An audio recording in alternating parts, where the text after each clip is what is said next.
Madam Clerk, would you please call the roll? Trustee Gray. Present. Trustee Caprio. Present. Trustee Rogers. Trustee Sweets. Present. Trustee Pazmino. Present. Trustee Backel. Present. Mayor Yukic. Present. Next, are there any amendments to the agenda?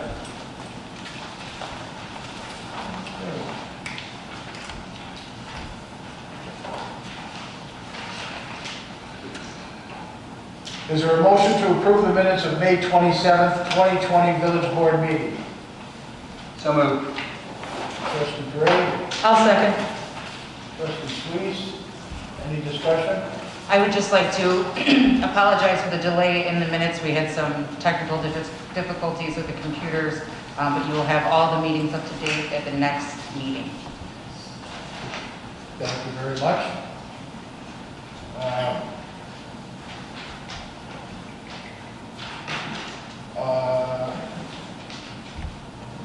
All in favor, say aye. Aye. All opposed, say nay. Motion carries. Next will be reports and communications from mayor and other officers. I'll start it off. Drive-in movie. Our first drive-in movie was this past Friday. It was beautiful weather out, and the event was at capacity.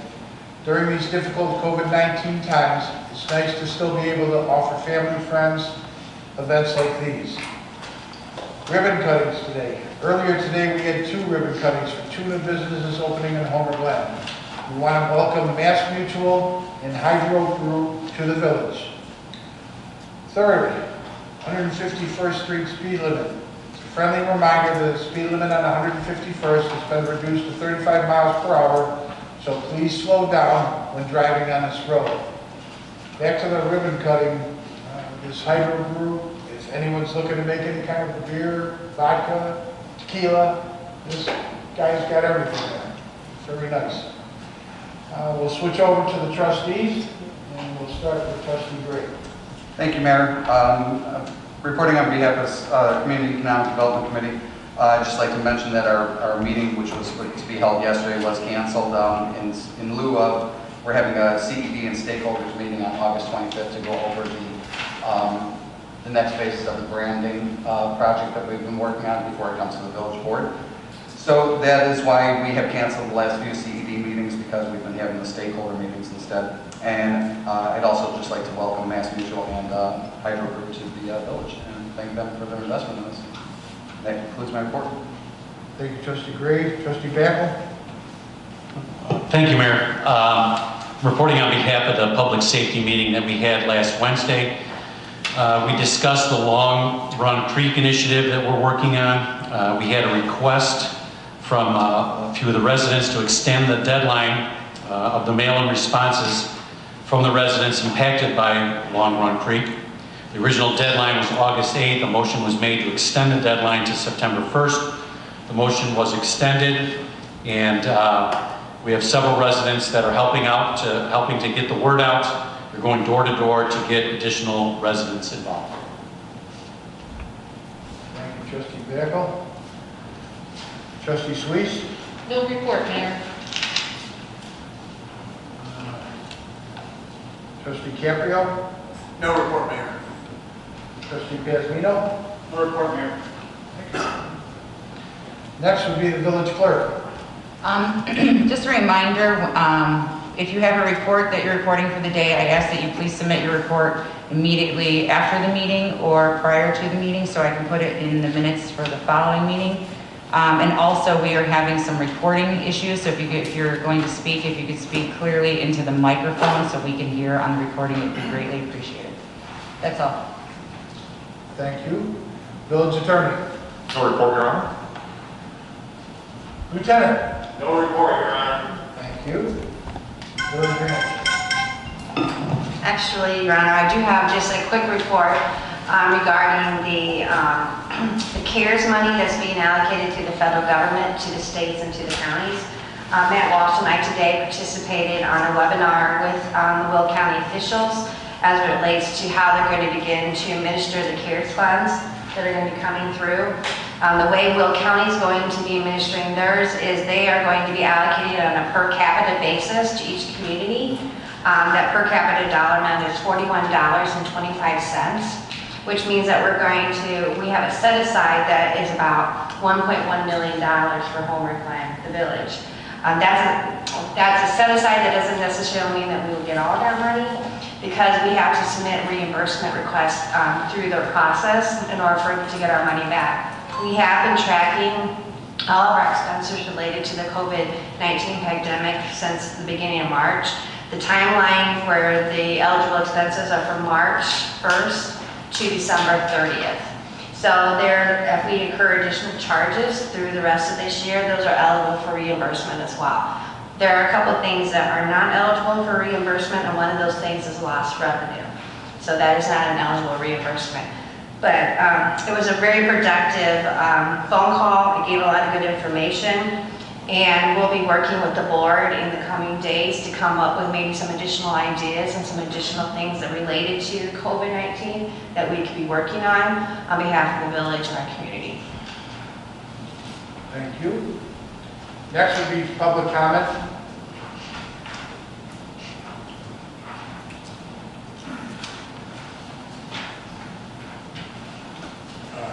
Public comment is for comment, it's not discussion, so if you have something you're going to ask questions on, we'll get them answered at another time.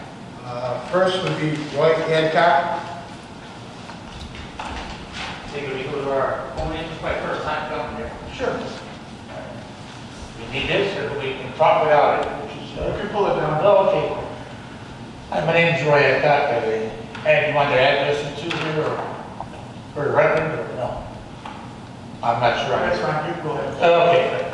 I'm just commenting here on your, for agenda number 3 about the intergovernmental agreement. I don't know if you guys are taking action on that tonight. I know there was some issues coming up that originally was going to just have a transfer of stewardship according to the newspaper articles. We're affected by it because we are still part of Homer Township. And we just found out about it through the newspaper. First we've heard about it. Never heard about it at any of the meetings in Homer Township. And now we're hearing about it in the newspaper, and all of this is changing. I can't believe that there was 4 years of meetings according to the newspaper. So I was just kind of, I guess you guys don't comment on it, but I think that looking back at all your agenda items on your site, there was never no mention of it in any of your agenda items. And I think if you're going to have a changing of the intergovernmental agreement, there should have been some public input along the way, unless I missed it, and I will admit, I do miss some things, but I did not find any public discussions on changing an intergovernmental agreement, and from what I read, this one doesn't seem too good. I don't see where any benefit is for the rest of the people of Homer Township. I mean, that's just my opinion on this, and I remember back when we became incorporated, everybody who's left out right now, the residents that in Homer Glen said we were less desirable. And it looks like that's the same way it's happening now. So you guys just want everything without taking the rest into consideration for everybody else. So I think everybody should have had some public input. I have the same opinion about it at Homer Township. Everybody needs to work together. I'm not saying anybody's good, bad, whatever. But we need some public input on these things instead of just coming in and going, we're going to change all this, we're going to take over the roads and let everybody else figure it out on their own. That's not good working together. I feel like we're dealing with our federal government, state governments. We're all this small community. We're all in this together. There was never any public input on it. I just don't think that's a good way of doing things. That's just my opinion as a Homer Township resident for over 30 years. And all of a sudden we just find out that we want to take over all the roads, the buildings, we want it all. Just like when we went for high school, so just my opinion on it. I think you guys should reconsider, this whole council should reconsider before amending an agreement that had no public input on it. So there you have it. Thank you folks for all your time. Thank you. Wayne?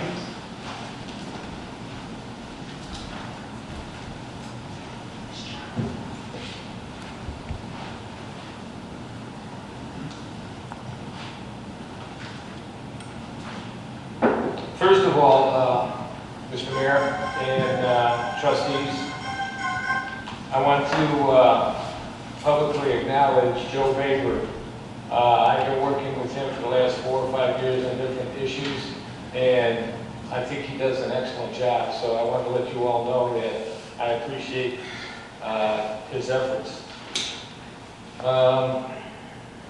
I am commenting in reference to the ordinance, or HG 1726V, a variance.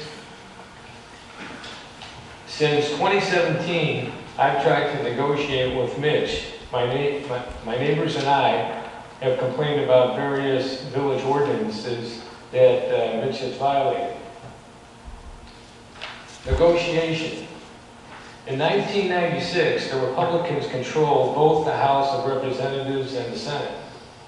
At that time, Newt Gingrich, a Republican, negotiated with President Bill Clinton, a Democrat, to pass the budget. Maybe a lot of you don't remember it, but I do, and I thought that was very impressive that they got together to work on that, on the budget. You know, and since then, you know, I haven't seen much negotiation. In Mitch's variance, he writes that he may redirect the kitchen coop drain that is currently going down his downspout next to my property line. To show good faith, why hasn't he already done it? It's a rhetorical question. Many times I have asked Mitch to stop his chickens from coming on my property, stop his dog from pooping on my yard, and many other issues. And he has basically ignored me. And the past time he called me an expletive deleted. You know, it's tough for me to try and negotiate with this guy when he has that attitude. I don't mean any harm to the guy. I know, you know, he wants to live just like I do. But we have to follow the village ordinances. That's my main issue. Thank you very much. Thank you, Lynn. Joan, Bennett?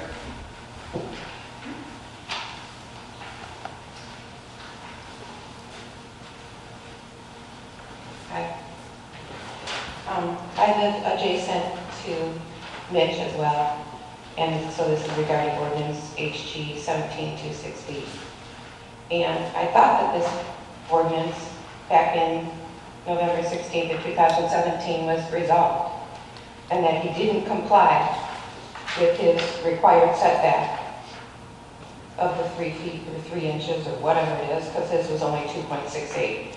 And I thought it was resolved. So I'm a little confused as to why we're still revisiting it and why he's being allowed to disregard any of the zoning, building codes, or any of the commission or building departments enforcing them.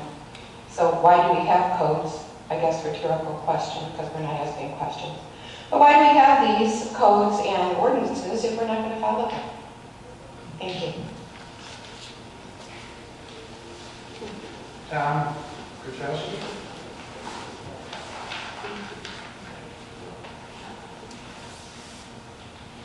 Well, I think you've got a copy of my letter, but I'll just read it anyway.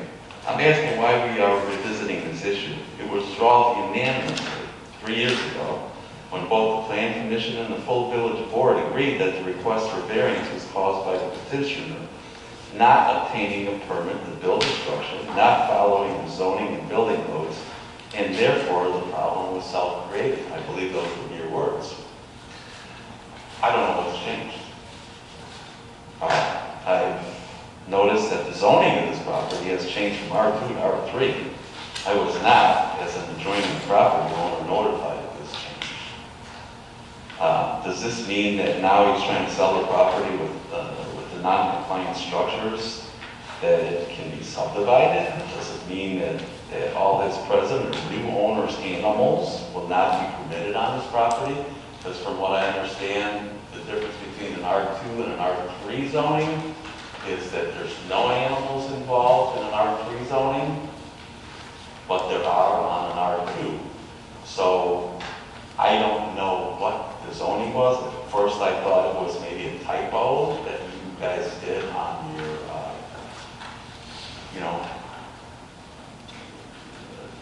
notice of the meeting. And I'm trying to understand how we hire and we pay all these code officials to write all these zoning codes, hire a plan commission to approve them, hire an entire building department to enforce them, and then we just ignore them? How does it work? And I've attached 3 previous letters that I've written to you, all of which have been unanswered. None of my code questions have been answered. None of my complaints about his animals destroying my garden and my property have been answered. In fact, I was told once that there are no codes, that he could have his chickens go all over my yard at any time he wants. So those are my grievances. Thank you. Alicia Blanca?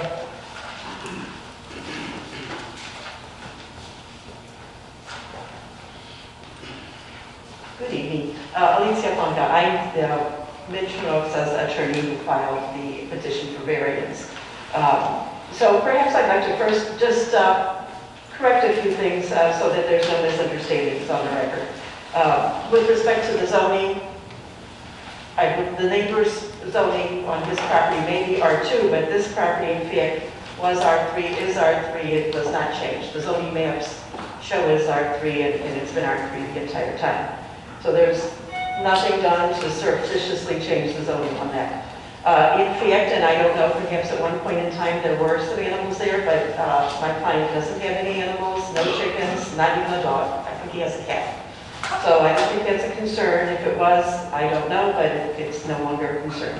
And then with respect to respecting the ordinances, there was some talk about negotiation. Well, in fact, I think this is perhaps an example of some negotiation. I've been in negotiation with the village. We've looked at the zoning ordinances, the structures of the zoning code, and there is a change. This is not the same proposition that was before you 3 years ago. This petition requires my client to move back and change the shed, reduce that addition by 7 feet. Thereby it creates a 10-foot side yard. The village still chooses to look at that when we spoke with the code commission as a front yard, but in fact that's been a compromise on our part, a part of the looking at it, what's an alternative that will comply, and so the basis of that is to create more space, would be the 10-foot setback instead of the smaller setback as it was, requires my client to reduce the size, and although some of those were collateral comments that really perhaps have a bearing on what's before us, I did want to clear up the record that for whatever it's worth. Thank you. Thank you. Attorney Field? I just signed in case anybody had questions and I had a comment on my variance. We'll bring it up when we bring it forward. All right, that's it for public comment. Roy, if you could give me your phone number? Me? Yes, you. Oh, sorry. 815-603-8508. I'll give you a call tomorrow. Sure. All right, that's it for public comment. Next is consent agenda.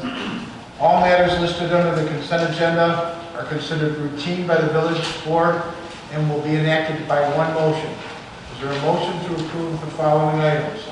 1, the accounts payable for the period of July 24th, 2020 through August 13th, 2020 of the amount of $504,873.28. The Village of Homer Glen's June legal bills from Mahoney, Silverman and Cross, LLC in the amount of $6,327.50. Tree Architecture's invoices number 3402 and 3403 for Heritage Park Design Services in the amount of $76,055.16. And last, pay estimate number 1 from Klaus Brothers, Inc. for the active core swing project at Heritage Park in the amount of $25,003.12. I so move. Trustee Caprio. I'll second. Trustee Sweet.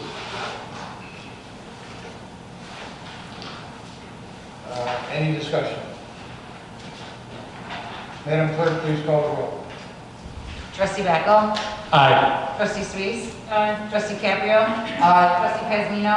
Aye. And Trustee Gray? Aye. Motion carries. Legislation and action items. Is there a motion to approve ordinance number 20-032, an ordinance granting one, variance to permit an access structure in the required front yard of a subject property where accessory structures are not permitted obstruction, section 220-807 of chapter 220 of the Code of the Village of Homer Glen, and two, a variance to reduce the required front yard setback from an accessory structure located within a required front yard of residential property from 40 feet to 10 feet. Attachment 1, Table 1B, Chapter 220, the Code of the Village of Homer Glen for certain real property located in the R3 Single Family Residential Zoning District at 14623 West 143rd Street, Homer Glen, Illinois, case number HG-1726-V. ROCA, subject to the following conditions. A, following the removal of a non-compliant portion of the addition, the building must be repaired, restored to match the original garage in color and material. Following the removal of the non-compliant portion of the addition, ground shall be repaired, restored, seeded, and sodded to match the original conditions. Is there a motion? So moved. Trustee Gray? Trustee Caprio? Discussion. Yes, Mayor, I'd like to, for the consideration of this motion, I think we also need to discuss when this is going to happen. We have to give them a deadline because this could drag on forever. So that's what I'd like to discuss with the board, putting down a deadline date for the removal of that portion to make it a 10-foot barrier. And I also have some questions for our building, Mr. Baber. In the letter by one of the residents that talked during public comment, it said, do we have an issue with the height of that structure? Any of that structure? Originally we did, and reading the codes, like that thing is 28 feet tall or whatever. It's over 2 stories. That was the existing structure that was previously described by fire, was rebuilt, and was allowed to do so because of the factor that So that height was there prior to the village being a village that was grandfathered in originally? And due to the fire, it was allowed to be. Wait. Built in Sit down. 2005. Sit down. That was after the village was incorporated. Be quiet. We'll let you talk. I can't speak to what occurred in 2005, I wasn't here, so I don't know what process may have occurred then. The existing shed that he built originally does meet our height requirement, which is 15 feet, and average 15 feet. Okay. What kind of, I'm sorry. No, go ahead. That's what I want to. Trustee Suisse, what kind of timeline did you have in mind? Well, I just wanted to throw it out there because, and I don't know, maybe this is for our attorney too. If the property is for sale right now, do the conditions, what can we do, or what happens? Because people are not going to buy it like this because there's issues with it on the property line. So how do you proceed with that? A couple items, and actually I can say, Council, if you want to step up to the podium as well, but I can address a few of these. The first issue is... Hey, Sir, don't give you your time to speak, and you need to be called on. You can't keep interrupting. You understand? Yeah. Okay, thank you. I just wanted to propose if we could, I was going to say, we can propose a reasonable timeline, something like 30 to 45 days, and we have no objection to that, and to take care of it. But I want that as part of the, an amendment to the consideration for the motion to, I agree. 45 days, something, we have to have a concrete date. It's been too long already. That's right. Just to ease your mind, I'm willing to amend my motion after we go throughout the whole thing, but I'd rather get them all together. Yes. And I would like to hear from our attorney, just he said he could clear up some of those things for us, so do you have anything to add there? Thanks.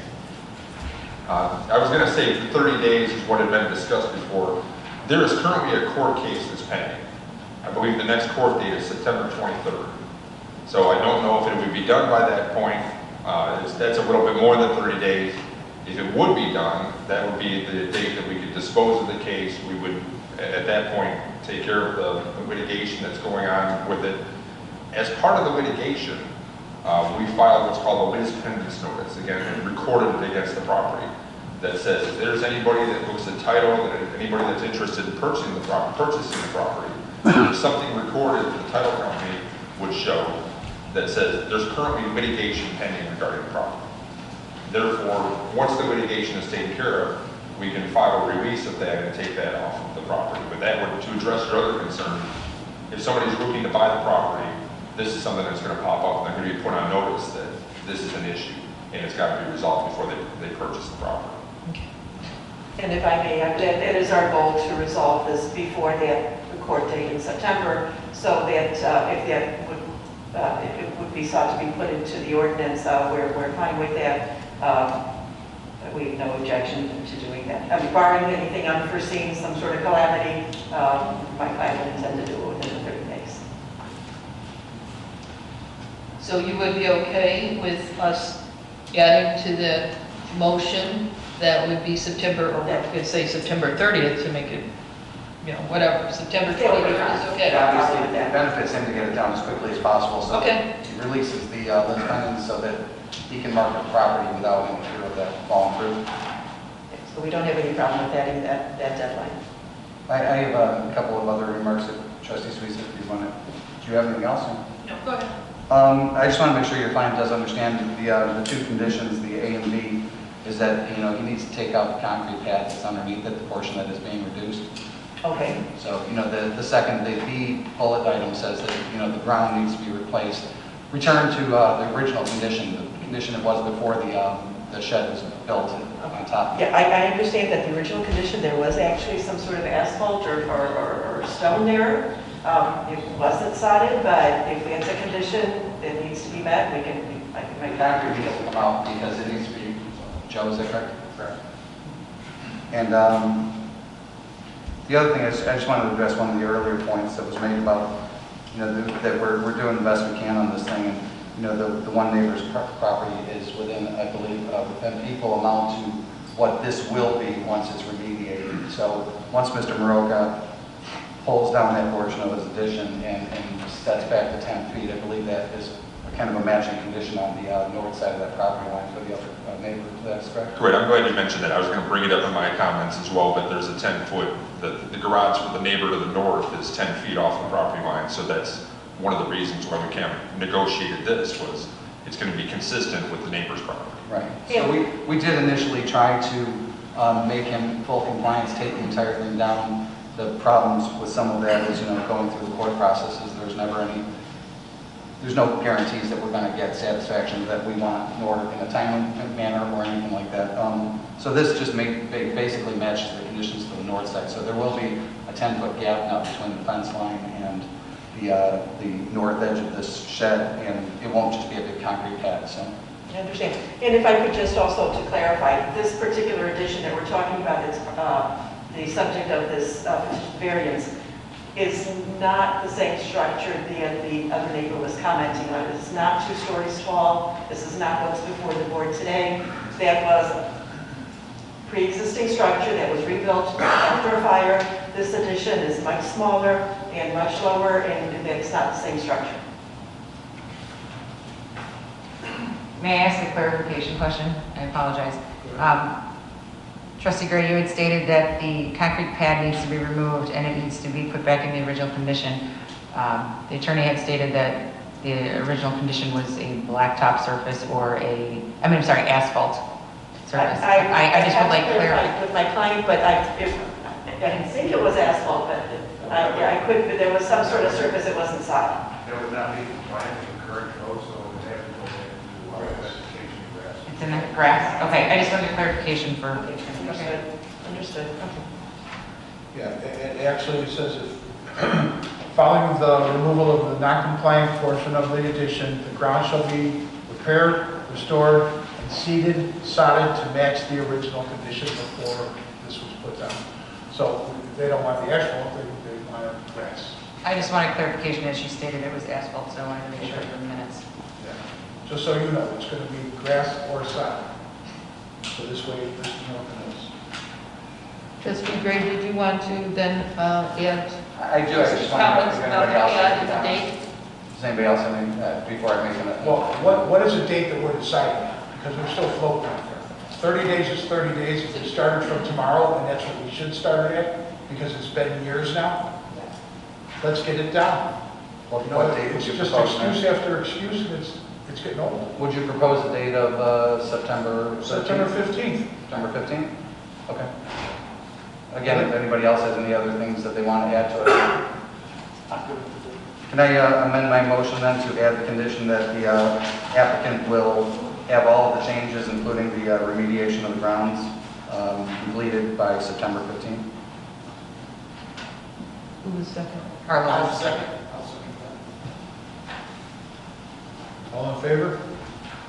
Aye. Aye. Opposed? Actually, call the roll on this one. Thank you. Trustee Suisse? Aye. Trustee Caprio? Aye. Trustee Pazmino? Aye. Trustee Gray? Aye. Trustee Backel? Aye. Mayor Yukich. Aye. Mr. Maroka, you got to get that building done. Okay.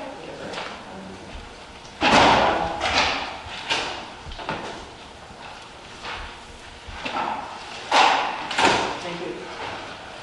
Number 2, is there a motion to approve ordinance number 20-33, an ordinance approving a variance to permit an above-ground pool as an obstruction in the corner side yard for table 1B of chapter 220 of the Code of the Village of Homer Glen for certain real property located in the R5 single-family residential zoning district at 13643 West Cedarview Drive, Homer Glen, Illinois, case number HG 2007-V.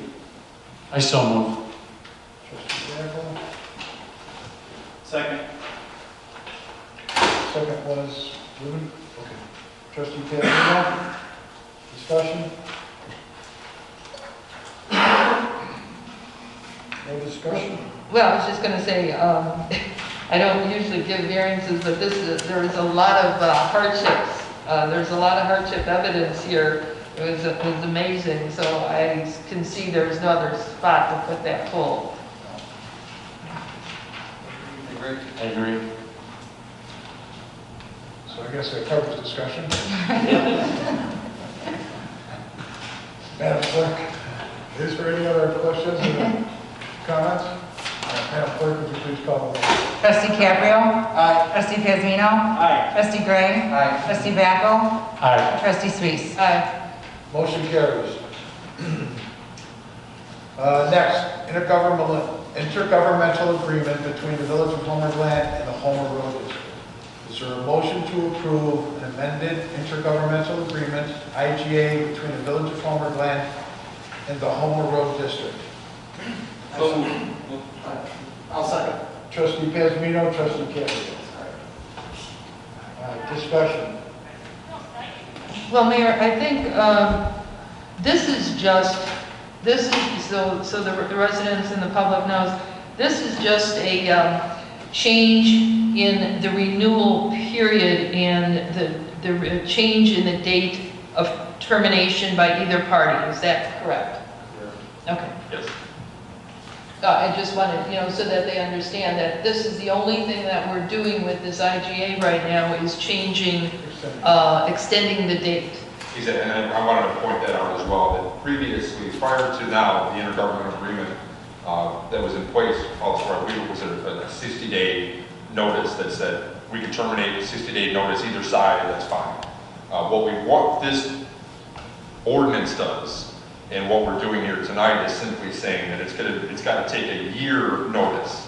So that way, either side, if you decide to cancel the agreement, that's going to be, you've got to give a year's notice, so that way you can take the appropriate steps to address the outcome if you decide to cancel it. For example, if the road district decided to cancel the contract, the village would need to figure out how it's going to take care of the roads. So we wanted to make sure there was a sufficient amount of time to address that. That's the only thing that's happening with this amendment. So the gentleman that spoke earlier at public comment, I appreciate the concern, and I'm with you in terms of this needs to be discussed, and that's why we're bringing it up now. But this has nothing to do with the other items that you mentioned. This is just simply the term and the termination of the agreement. So. Yeah, I'd just like to mention, I think it's important to understand these intergovernmental agreements are helpful for everybody involved, because we got to participate together collaboratively.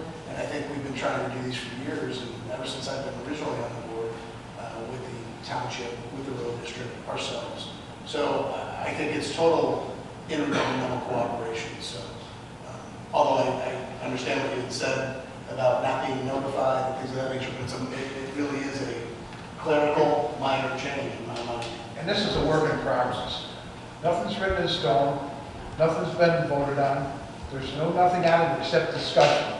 Because what we're worried about is, depending on how everything works out, who's going to run it? So I don't want to take a chance of our village or the township not having anyone to do the snow plowing, work on the trees, do the streets if they crack. We're not eliminating anything. So even in our discussion, we've already had the township added to it. So it's nothing that you have to worry about. We are definitely looking out for your best interest. The people that live here in the village of Homer, Glen, and the people that live in Homer Township that are still in Homer, Glen. So we're not trying to backdoor anything. All we did is we talked about it. It's something that's going to be going, that's, right now, we don't know if it's going to go to, Referendum. yeah. All we're doing is we're trying to work this thing out. That's all we're trying to do to make sure that we are covered from top to bottom. So that's all I've got to say on it right now, because like I said, no one's voted on it, no one's done anything with it, but we're not taking a chance of anyone getting hurt. So I hope that answers your questions. I'd like to add just one point. I mean, right now to the village, the road district is strictly a vendor. I mean, we still own these roads. We inherited these roads. We took ownership of these roads when we incorporated. So they are our responsibility, and we contract with the road district as a vendor. So really, our agreement, this is what we're talking about here, and just the finer points of our agreement with them and the expirations on that. This really only applies to all roads, the roads within the village. This really doesn't have anything to do with the rest of the responsibilities of the road district. So, is there any other questions or concerns on it? Any other discussion? Madam Clerk, I need a roll call. Trustee Pazmino? Aye. Trustee Gray? Aye. Trustee Backel? Aye. Trustee Suisse? Aye. Trustee Cabrio? Aye. There you go, bitch. Aye. Motion carries. Next, contract with Berry Landscape Management for lawn mowing and maintenance on the 159th Street right-of-way. Is there a motion to approve the award of a multi-year contract to Berry Landscape Management for lawn mowing and maintenance of the 159th Street right-of-way, including the alternate three-step herbicide program from Wolf Cook Road to Galvin Road? I so move. Trustee Sneeze. Trustee DiCaprio. Discussion. The only discussion that I have is at the public safety meeting, we discussed adding in to the total cost was the herbicide and fertilization of it rather than just the mowing, and then adding the fertilization at an additional cost. We decided to lump it together as one cost, so that's all I have. Any other Madam Clerk, please call the roll. Trustee Gray? Aye. Trustee Backel? Aye. Trustee Suisse? Aye. Trustee Cabrio? Aye. Trustee Pazmino? Aye. Motion carries. Number 5, approval of the installation of temporary traffic calming devices, speed bumps on Heritage Circle. I so move. Caprio, I'll second. Campbell. Discussion. Only that we went through this in public services and safety. We've talked about, I know this has been talked about in the past. I think it's absolutely necessary to have them on what we call this ring road. It's a dedicated road in the village. It's imperative. I walk this trail. I know Trustee Gray walks this trail. I know Trustee Beckel is also out here frequently. And I've seen not only staff, but constituents, residents of the community. People don't pay attention when they drive. And it's important to slow that traffic down a little bit around the circle so everyone can survive. I think it's an important step. I think it's a great step, especially with construction that'll be happening in the future here and things of that nature. They're temporary, they're removable, and I fully support installing them. I have a question.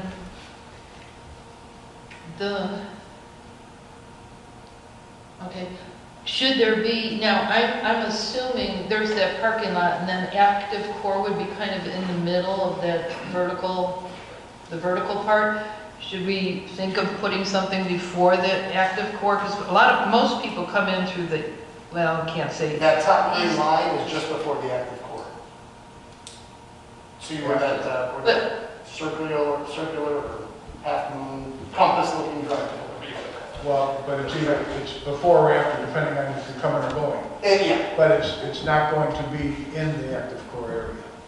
No, and the only reason we have refrained from putting anything right at, so if you're going, northeast, we refrain from putting anything in the back area there because we are going to be at some point doing some construction back there with a cul-de-sac road. Correct. That would be a fourth one that we would put. John Robinson, I don't know if he's here tonight, but he would be, he's here tonight. John can sort of give an idea if you want, if you don't mind speaking, about why we had planned on just these 3 at this point. Because we do want to add additional ones, and I don't even know how many we have in total, but the key of leaving it off of there is because we will be doing some construction at some point. It may not happen this year. But that construction is probably not going to happen this year, so why aren't we putting one more in there to slow it down? Like if you're coming now from the east and you're flying through, because there's a lot of movement, like where I guess we could, John. where the tennis courts are and the volleyball courts. Yeah, no, before I you get to understand. that point, because there's a lot of traffic in and out of there. Understand. That's where probably most of the cars are parked right Yeah, down. so John's just talking to this area. Okay, the reason we put the 3 where they are is because those are where the main crosswalks are. Oh, that's right. The one that's in the upper left of the picture that's where the employees park. And we've had several close calls with employees coming out of their cars and walking across. The one to the upper right that's marked, that's where the sidewalk switches from the one side of the road to the other side of the road, so there's a lot of people crossing there. Where the other one is, we get a lot of people that come out of the open field and cross over to the sidewalk, because on that side, the sidewalk's on the bottom, where it goes around.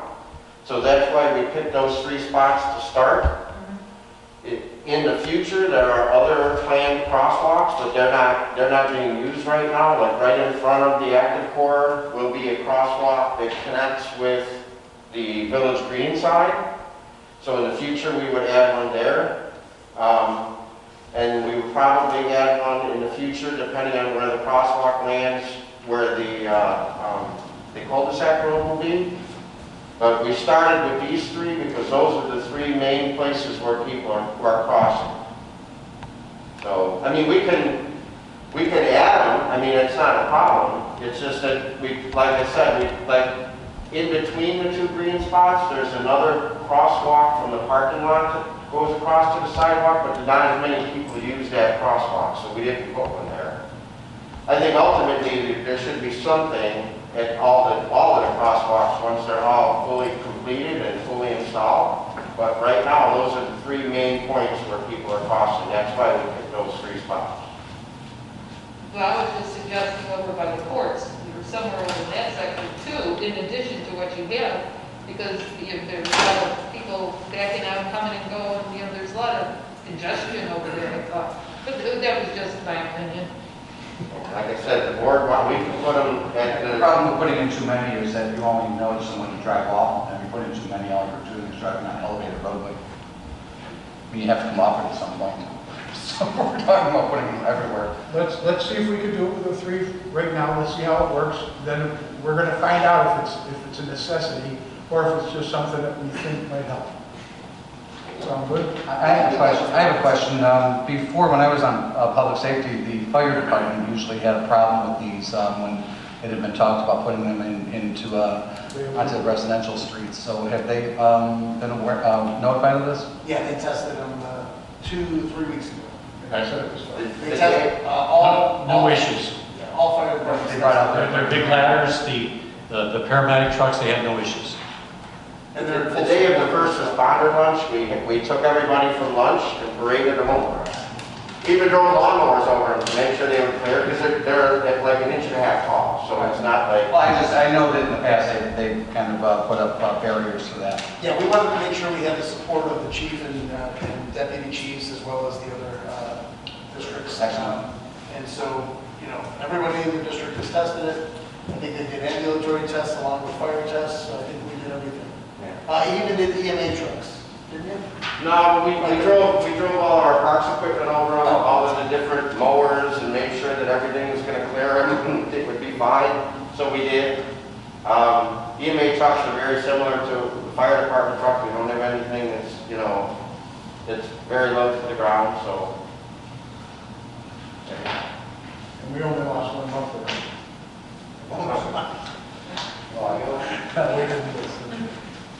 Thanks, All right. John. Thank you, John. Is there any other questions or concerns? No, it's not like they addressed everything in the public safety, so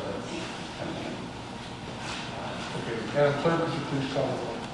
Trustee Backel? Aye. Trustee Suisse? Aye. Trustee Caprio? Aye. Trustee Pazmino? Aye. Trustee Gray? Aye. Mayor Yukich? Aye. All right, next, is there a motion to approve extension of rules and regulations for outdoor dining for restaurants to be in effect through December 1st, 2020? So moved. Trustee Gray? I second. Trustee Pazmino? Carlos. Trustee Caprio? Yeah, sorry. Having a Discussion? Mayor, I'd just like to say, I think this is a great thing that we're doing here. It's a continuation of all the different avenues that we've been using to expand, like what can happen for the businesses in the village, given the current economic conditions. Between the extension of our outdoor dining, the additional signage allowance, the no-interest loans, the deferred licensing fees, the additional exposure that the village has been giving a lot of businesses and services in the village on our website and social media. I think this is a great thing because it also ropes in Habano Cigar, which is kind of similar to what we did for some of the yoga studios. I know, I think Refresh in particular, allowing them to use the park to go out and use the area. So it's a creative way to address some of these things, and I applaud everybody involved in it. I agree. Any other comments on it or concerns? I don't think they're going to want outdoor December 1st. No, probably not. Maybe a lot of hot chocolate. Well, let's see what happens. Madam Clerk, could you please call the roll? Trustee Suisse? Trustee Caprio? Aye. Trustee Pazmino? Aye. Trustee Gray? Aye. And Trustee Backel? Aye. Motion carries. Next is a workshop, presentation and discussion proposed sewer and water tap-on fees and impact fees.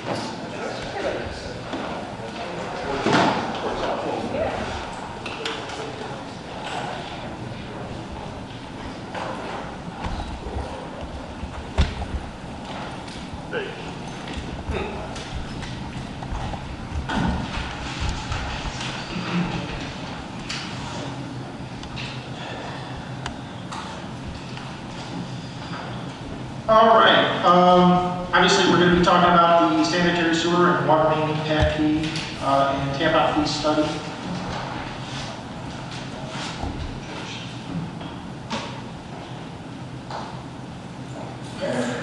Oh, okay.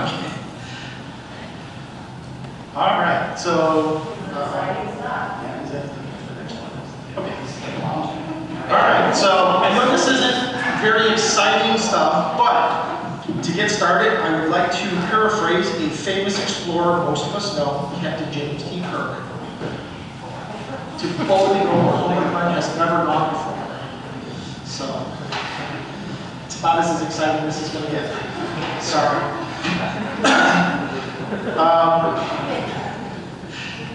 So, Homer Glen is growing and expanding into new frontiers. And although sewer and water may not seem too exciting, it is a very exciting time for Homer Glen. We have constructed our first utilities and are now becoming a utility provider. So now that Homer Glen has constructed its very first sewer and water lines, what's next? So the next step is to determine what fees will be needed to be implemented for new developments to connect to our new sewer and water lines. So there are basically two components to the sewer and water fees that the village will be looking at for both the 159th Street water main and the Finament Creek sanitary sewer and any future sewer and water lines or water infrastructure owned by the village. These are impact fees and tap-out fees.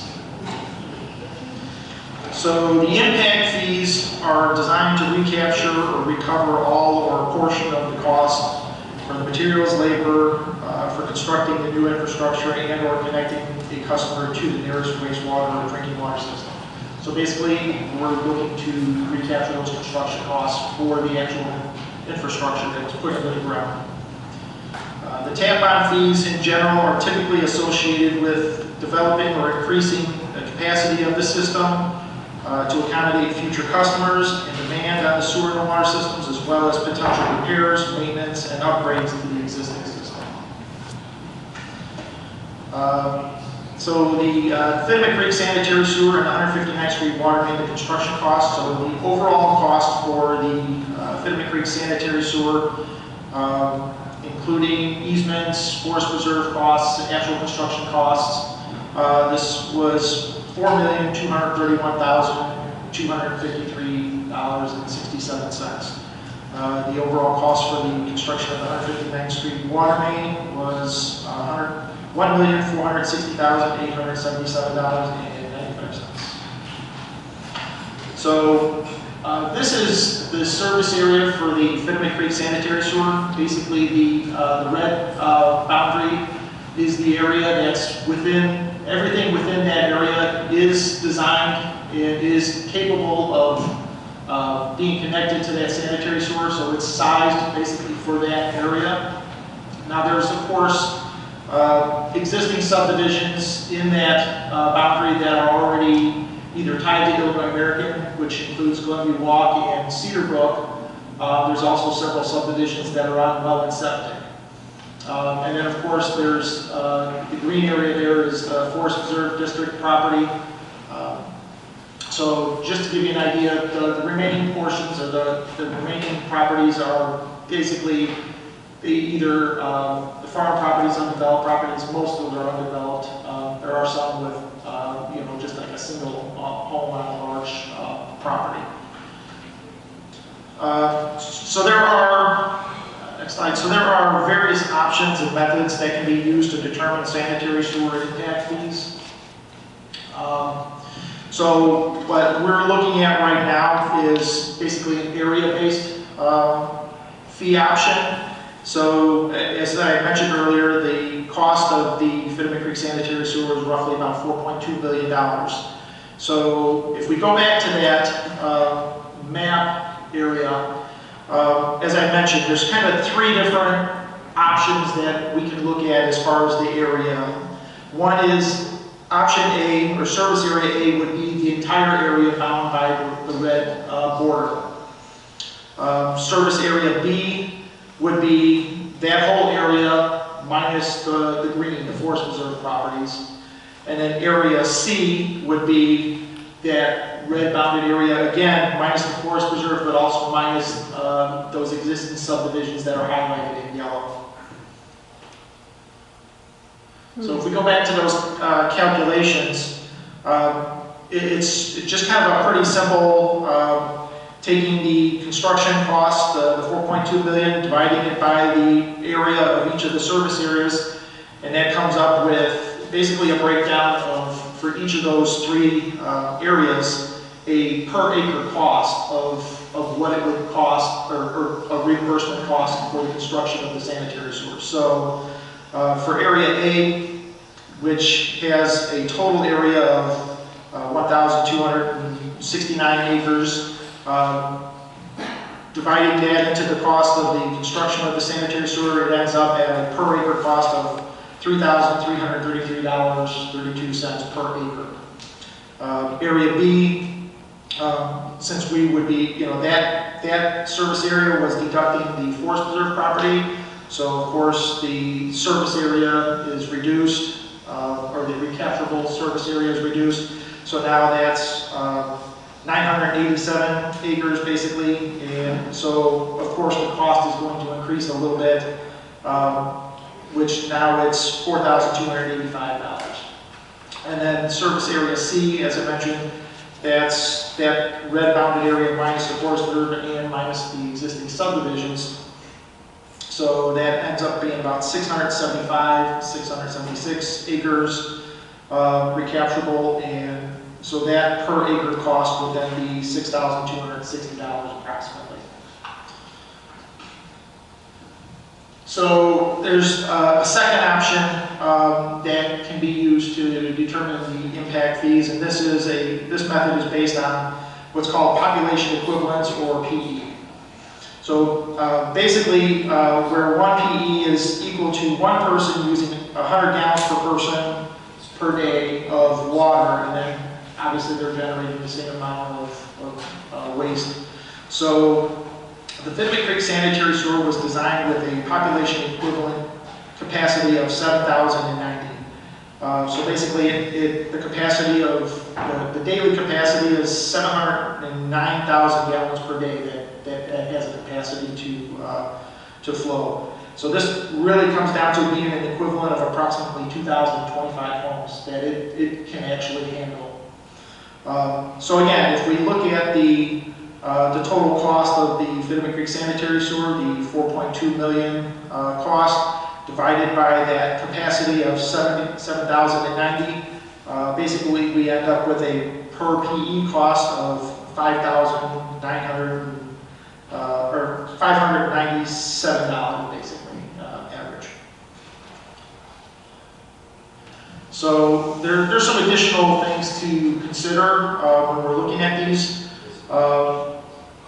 In discussions with our planning and zoning department, it was determined kind of that the R3 zoning is kind of considered as the average to middle zoning district. So the R3 zoning district would typically accommodate approximately 1.5 homes per acre after deducting the land used for roads, open space, stormwater management, those sorts of things. So this ultimately equates to approximately a PE of 5.25 population equivalent per acre.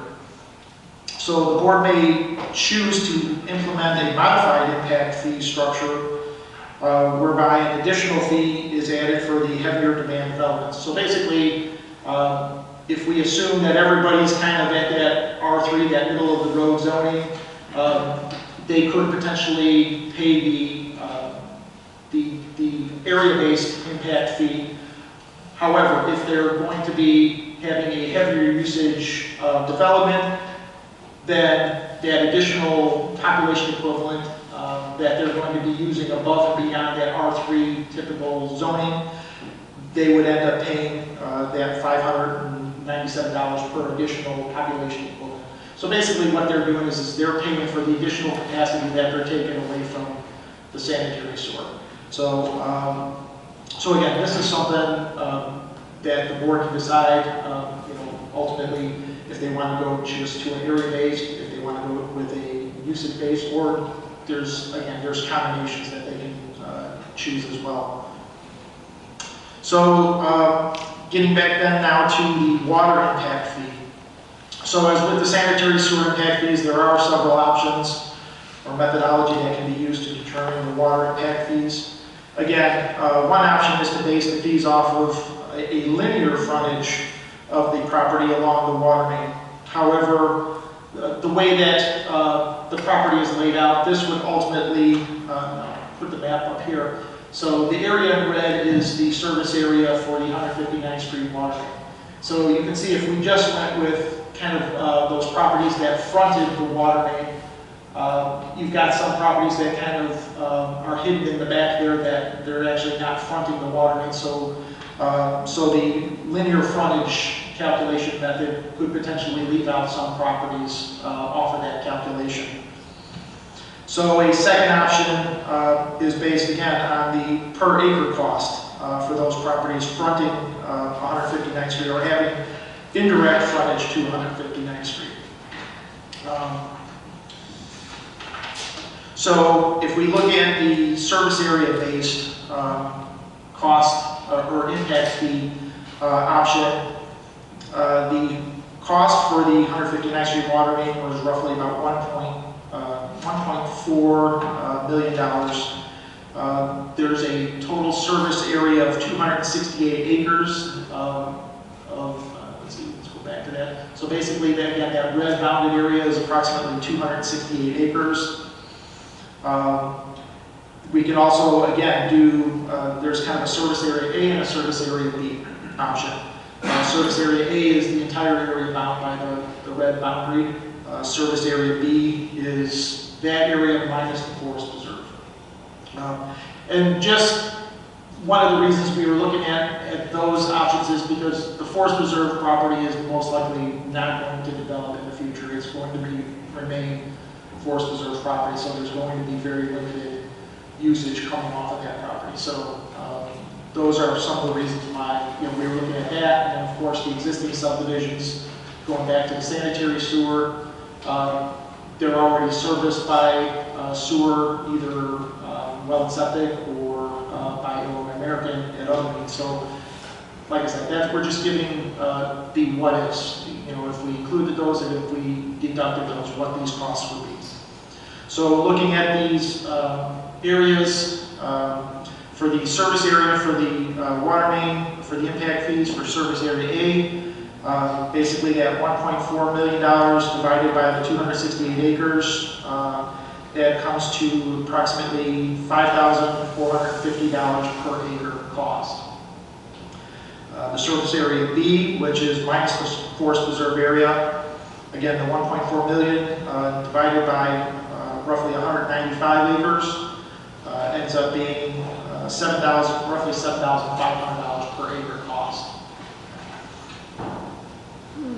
So then the next thing we look at is, aside from the impact fees, which again are kind of designed, or the purpose of the impact fee is to recapture those construction costs.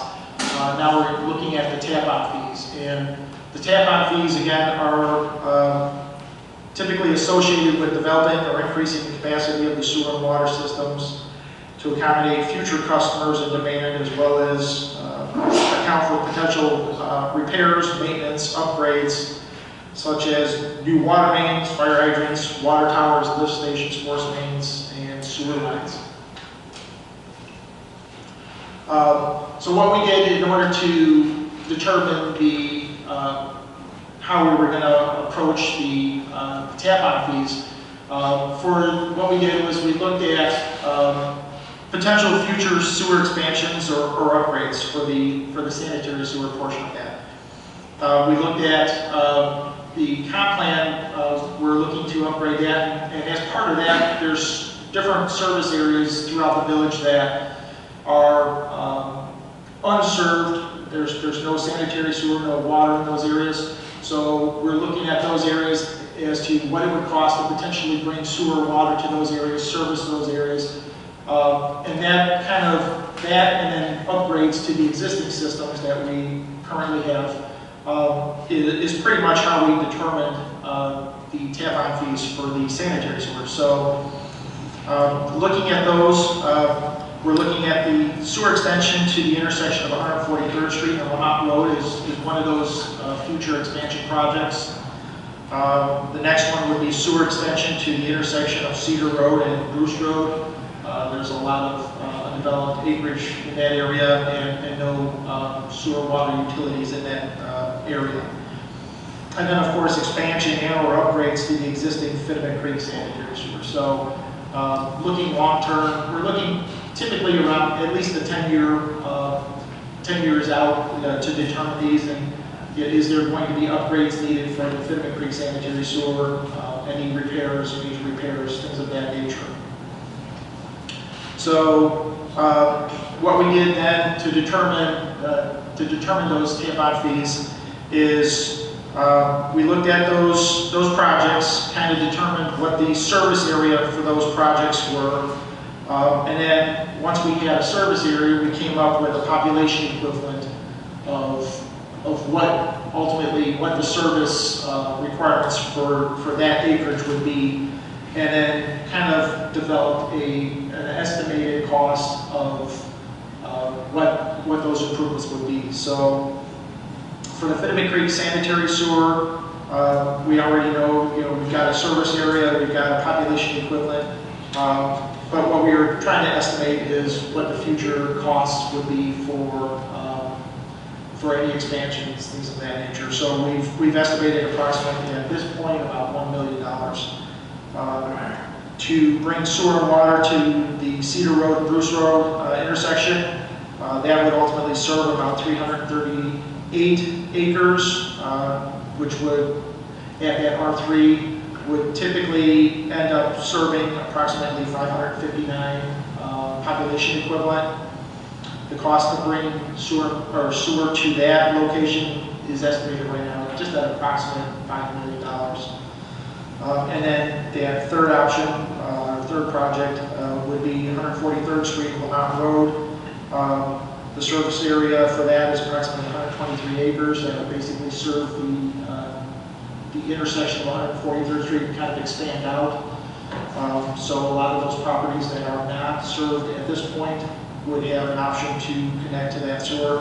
The population equivalent for that area was estimated to be approximately 1,091, and with a future improvement cost of approximately $1 million. I need to stop right there, because I asked a question about these numbers in particular.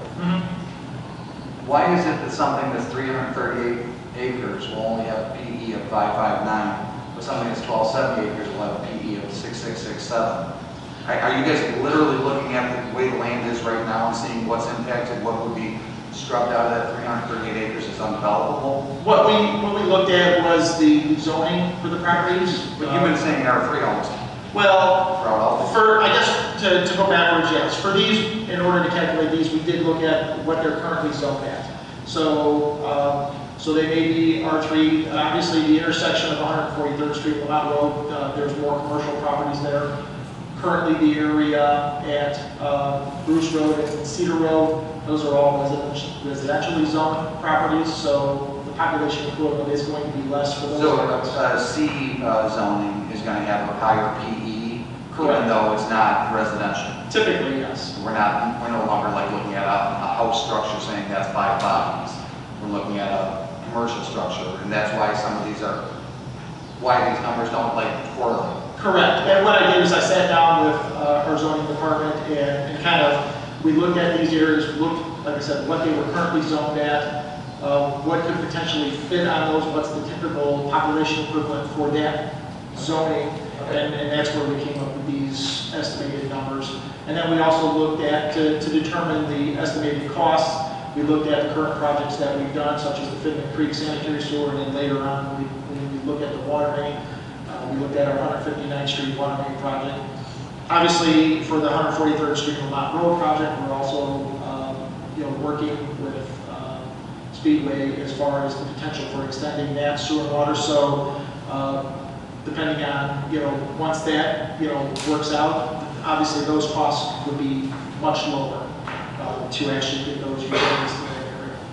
One more point on that. And I have a question too. Those future improvements, how far are those numbers estimated? Right now, we've tried to put, like I said, we're trying to, look at the 5 to 10 year kind of out to see, what areas we could provide services to within that time frame. And with these fees, there's going to be, over time, there's going to be a constant look at these and reevaluation of, do we need to change these? Do we need to modify them? Do we need to look at all the projects? Correct. I have a question, Mike.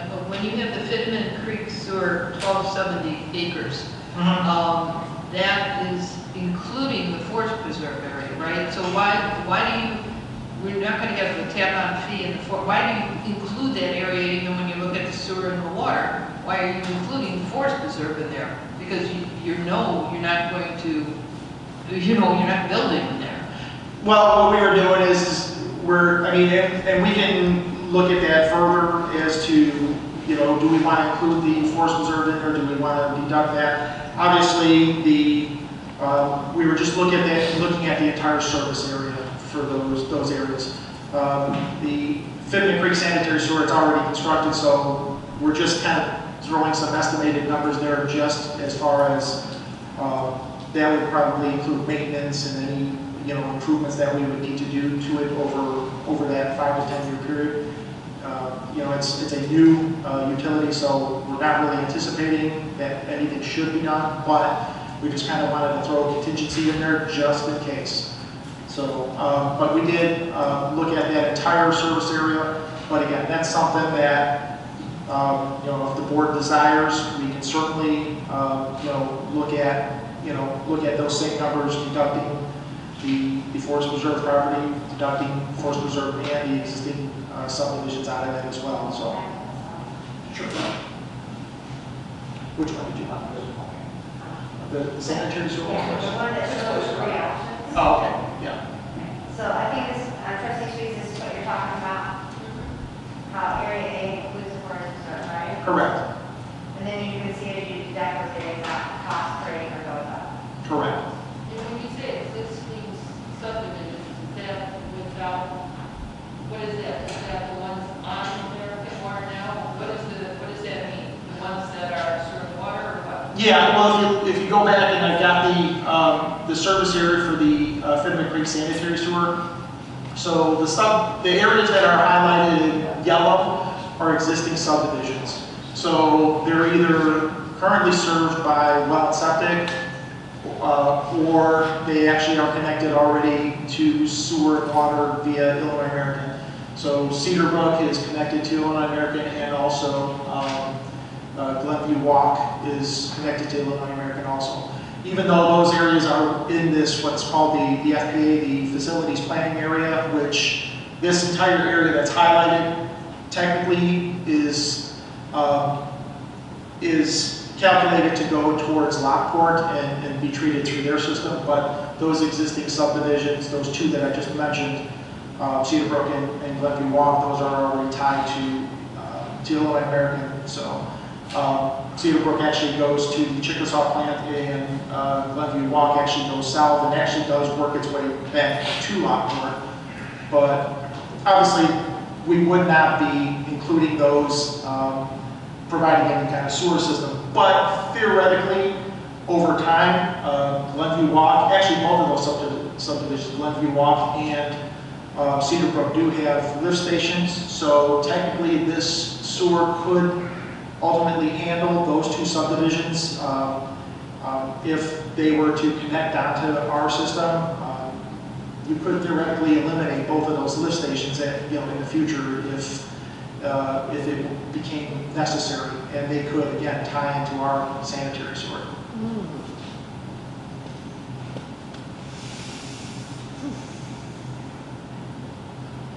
So, as I mentioned, so the tap-on fees for the sanitary sewer, based on those 3 future projects or potential projects, and based on the population equivalent, ultimately adding those 3 population equivalents up comes to approximately $841 per PE, population equivalent.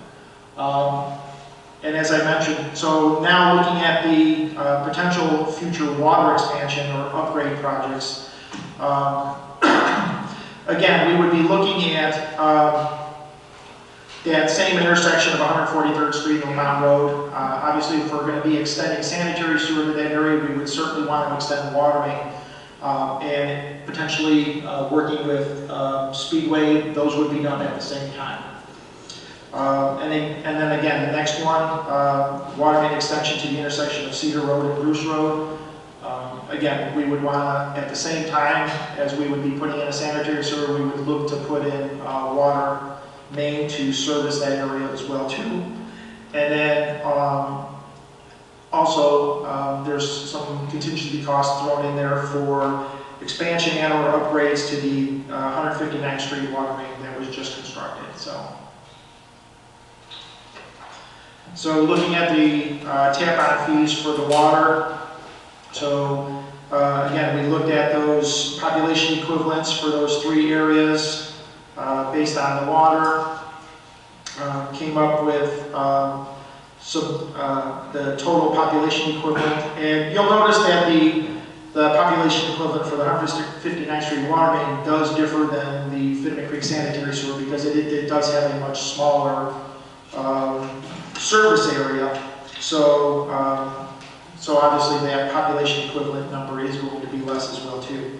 So based on the area, and then like I said, we worked with planning and zoning to come up with those population equivalent numbers, and then we've estimated some costs to do these three projects. So basically, the 59th Street water main, again, we've put approximately $1 million in there for any future expansions, extensions, replacement of valves, things of that nature, hydrants, to run water for the Cedar Road and Bruce Road intersection. The estimated cost is approximately $2.5 million.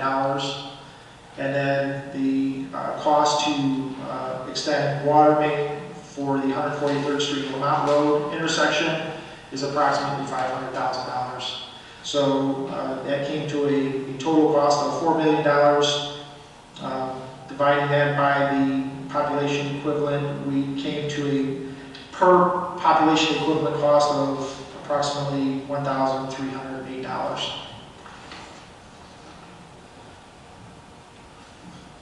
So then, just kind of to give an idea of what the typical single-family home would end up costing as far as tap-on fees. And then I handed out an additional chart. The following slide has the chart, but it's really hard to read on that chart. So basically, looking at the typical single-family home, which typically has a population equivalent of 3.5. So based on that sewer, that per PE cost for the sanitary sewer of $841 times the 3.5, basically that population or that tap-on fee cost will be approximately $2,950 approximately.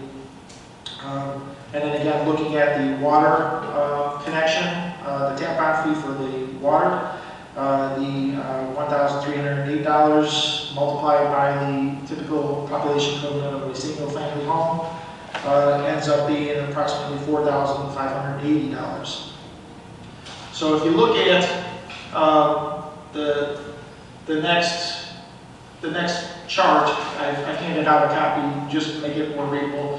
What we did is we did some research of the surrounding communities to see approximately what their typical tap-on fees for single-family, residential, and commercial, what those would be. So I've kind of highlighted on the attached sheet the single-family costs. So you look at Lockport, based on, for single-family, for sewer and water, we're looking at approximately $6,000 connection fees. Mokina, for sewer and water, you're looking at approximately $11,800 for tap-on fees. New Lenox, $13,248. Bolingbrook, they They only have a sewer tap-on fee because the water main in Bowling Brook is owned by Illinois American. So just their sanitary sewer tap-on fee is $12,000. And then Orland Park, $5,700, and that's for a 1-inch water meter, or basically connection. And talking to our building department, typically the water services are 1 inch and up is what we're seeing. So what we've done is this is just for the 1 inch. Oftentimes, like I said, they kind of range from 1 inch and go up to either 1 1/4 or 1 1/2. But just for these purposes, what we wanted to do is just show the typical 1 inch connection. So based on Orland Park's fee, that's about $5,700. Lamont, $5,000 for the sewer and water connections. Plainfield is about $7,500. And then Romeoville, they only had the information we could find was for the 3/4 inch residential service connection was $1,000. So just taking an average of all of these communities to see where they're at as far as the actual tap-on fees for sewer and water. The average for those communities came to approximately $7,783 for the typical 1 inch service. When you added up the tap-on fees that we've basically come up with and just kind of estimated at this point, we're at $7,525. So we're pretty much right in the middle of our surrounding communities as far as tap-on fees. But one thing to remember, these are only the tap-on fees. This does not include the impact fees, which are those recapture fees. So there are some things to consider. Homer Glen is very unique in that we do not currently own the wastewater treatment facilities. Thus, treatment plant upgrades and expansions are not figured into these costs at this time. So again, we are very unique, and those are costs that possibly down the road that we may have to look at, but at this point, that's something that we don't have to address directly. The tap-on fees, as well as to some extent, the impact fees will need to be reviewed and possibly revised periodically to make sure that we're collecting sufficient funds for future repairs, upgrades, and expansions. The impact fees are specific to certain geographical areas and will typically vary based on these areas. So the impact fees, which are again those recapture fees, are going to differ throughout the community. So for the Finament Creek sanitary sewer, we will have a certain impact fee for those customers that would potentially connect to that. For the sanitary sewer that would potentially run to the Cedar Road and Bruce Road intersection, those impact fees are going to be different. So the impact fees will be different for the geographical area, but the tap-on fees for the most part will stay consistent throughout the entire village for anybody that would be connecting to the village's utilities. And then also, when we were working with the budget for this current budget, we did work with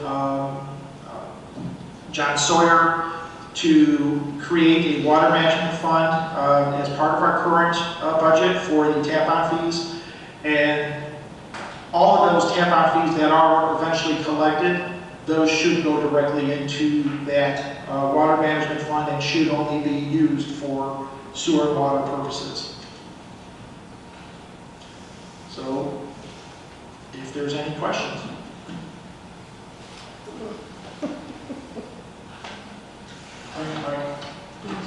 Mayor, I do have a few questions for Mike. Is it, your math is based on using the same number per PE, or is it, and a PE can either be residential or commercial? Is that typical in communities to charge the same rate per PE? I don't understand, like, let's just use the Speedway, for example. A Speedway might have a PE of what, 20, right? Where a house might only be 3.5 or 4. Correct. I mean, they typically, there's ways to calculate it based on fixtures, based on, equipment in the, that's included in the structure. Typically, for different businesses, different types of businesses. A hotel or motel will have a certain population equivalent for, based on the number of rooms. A gas station will have a certain population equivalent. A car wash will have a certain population equivalent. So each one of those will add up, kind of on top of each other. So a gas station with a convenience store will have a different population equivalent than just a gas station. So all of those things. Is it typical just to always multiply it by the same number, the base number, or did you see it in other communities where they might have a higher per PE rate for commercial versus residential? It's kind of that standard population equivalent is, kind of across the board is 100 gallons per person per day is pretty much a standard number. So you just meter it out by saying commercial is going to have a heavier use, so they'll have more PEs per. Correct, and again, you look at like even for a single family home, I mean, typically it's like I said, a single family home is typically rated at 3.5. When you actually look at the size, everything will be based on fixtures, washer, how many bathrooms, how many sinks, things of that nature. But it still is estimated like an apartment or whatever would be has a certain population equivalent. A single family home has a certain population equivalent. A studio has a certain population equivalent. So there are kind of, like I said, it's kind of like a rule of thumb of what each one kind of So what you're actually looking at is the amount of water being used by that facility or that business. Right, and that breaks down in the whole development plan, right? So however much of it may be multifamily versus single family versus commercial. So if we see something like a PUD or these mixed-use developments, you guys are measuring all of that out, right? You're doing all of those matrices ahead of time and saying commercial is going to be this, the multifamily is that. That's how we're required as part of plan review. Usually we'll get the amount of fixtures and have their engineers calculate their water usage and give us a P number. So anytime we see any developments going forward in this particular area, we're going to start seeing some of these things. Is that correct? Correct. And all of these are calculated into the size of the sanitary sewer. Like I said, that capacity, which is for this sewer has a population equivalent of 7,090. And that's all based on when you apply for the EPA permits for these, they have kind of a specific, there's kind of specific numbers where, the solids, certain things, based on that, this is what your population equivalent number will Right, come up to. and getting to that, that was one of my questions was, that 7,090 population number, that's not necessarily bodies. No. We're not going to stuff a fourth of our current population into, 1,200 acres. Right, and then you're saying, like you said, the 7-Eleven or the Speedway or something is going to eat some of that population equivalent up. Correct. So the commercial is going to weigh into that also and thereby diminish that number, right? Correct, and again, the different uses of commercial are going to have different population equivalents.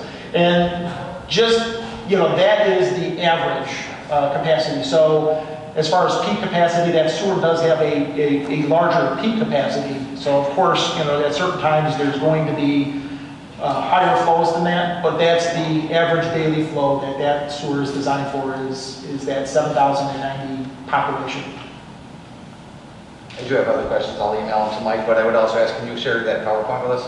Sure. Oh, definitely.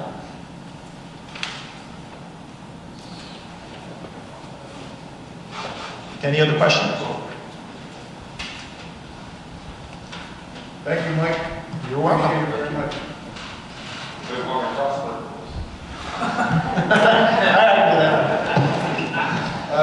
Old business. Is there any old business?